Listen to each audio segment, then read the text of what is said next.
Hi, I'm Jasmine, turning 30 years this year, and I'm actually working as a project engineer in aviation industry.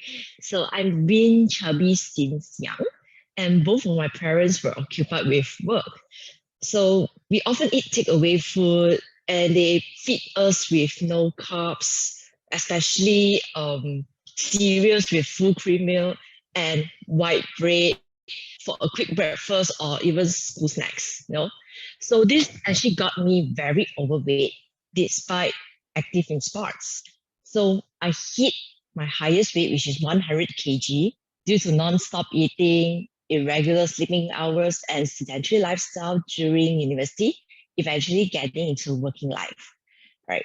So 2 years back, I managed to reduce some weight.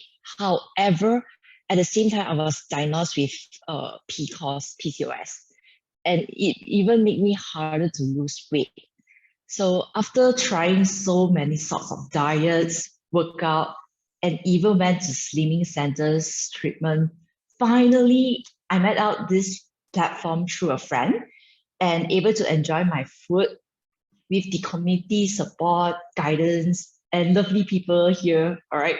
So I'm very happy to lose 23 kgs in 5 months, drop 12% body fat, and now still maintaining and enjoying my food. Therefore, I'm transformed from an obese to healthy fit and looking forward to the next level of results. Thank you.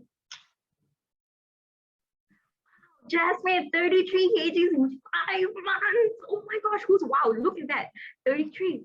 That's a lot.